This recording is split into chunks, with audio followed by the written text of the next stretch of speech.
안녕하세요. 염창교회 청소년부 전도사 문주훈입니다. 고난주간 묵상을 시작하면서 우리는 이 사건의 중심이 되시는 십자가에 달린 예수님을 바라봅니다. 그런데 십자가를 바라볼 때 우리의 시점은 예수님을 십자가에 못 박았던 사람들의 시점과 비슷하지 않을까요? 이번 고난주간에는 십자가 아래에서 예수님을 바라보던 사람들을 묵상하려 합니다. 십자가 사건의 조연들이죠. 어쩌면 우리는 예수님을 따르던 사람들보다 예수님의 십자가에 못 박았던 사람들과 더 비슷할지도 모릅니다. 이번 고난주간 묵상을 할 때 우리의 모습을 돌아보면서 회개하는 마음을 가지고 더욱 십자가 앞으로 나아가기를 소망합니다. 아무래도 십자가 사건의 대표적인 조연을 뽑으라면 모두가 여지없이 예수님을 배신했던 가룟 유다를 먼저 생각할 겁니다. 유다는 로마로부터 급진적 독립을 추구했던 열심당 젤롯파의 암살자 시카리우스였습니다. 유다라는 이름 앞에 붙은 가룟이 바로 이 시카리우스에서 유래되었습니다. 이스라엘의 급진적 독립을 추구하던 유다 앞에 예수님의 등장은 든든한 리더의 등장이었을 겁니다.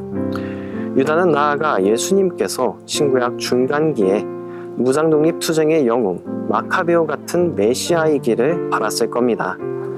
그러나 예수님은 유다의 이상과는 확실히 다른 분이셨습니다. 유다의 기대는 식어갔고 마음은 예수님에게서 떠나갔습니다.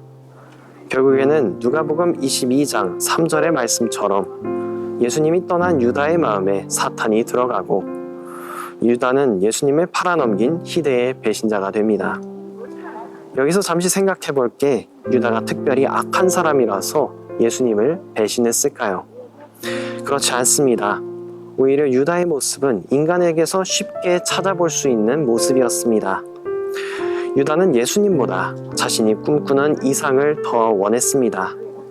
그러다 예수님의 뜻이 자신과 다름을 알고 예수님에 대한 기대와 마음이 떠났습니다. 바로 그 틈을 타 사탄이 유다의 마음에 자리 잡은 겁니다.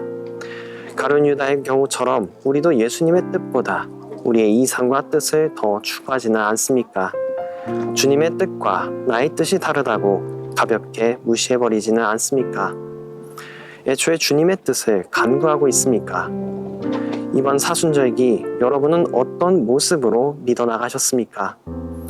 이 질문들로 여러분의 마음의 찔림과 지나간 과거들이 떠오를 겁니다.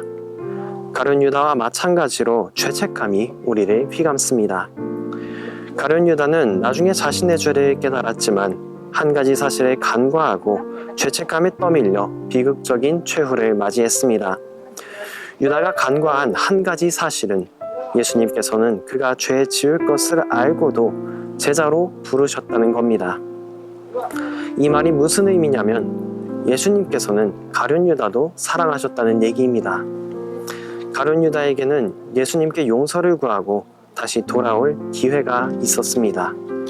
그러나 가룟 유다는 이미 주님께로 돌이킬 수 없을 만큼 멀어져 버렸습니다.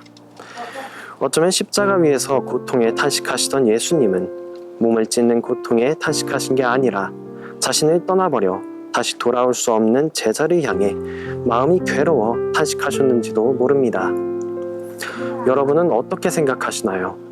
가룟 유다를 바라보는 주님의 마음은 어땠을까요? 우리를 바라보는 주님의 마음은 어떨까요? 오늘 고난주간 첫 시간 십자가 아래에서 가룟 유다를 나눴습니다. 우리도 가룟 유다와 마찬가지로 나의 뜻과 나의 생각을 내세우다 하나님으로부터 멀어진 경험들이 있을 겁니다. 당장의 사순절기에 주님의 고난을 묵상하기보다 나의 삶에 더 집중했을지도 모릅니다. 그러나 아직 좌절하기에는 이릅니다. 우리에게는 희망이 있습니다. 그럼에도 우리를 사랑하시는 주님이 계시기 때문입니다. 이번 고난주간을 맞이하는 염창교회 교육부 여러분이 다시 십자가 앞에, 다시 주님 앞에 바로 서기를 소망합니다. 십자가를 바라보는 여러분이 되시기를 소망합니다.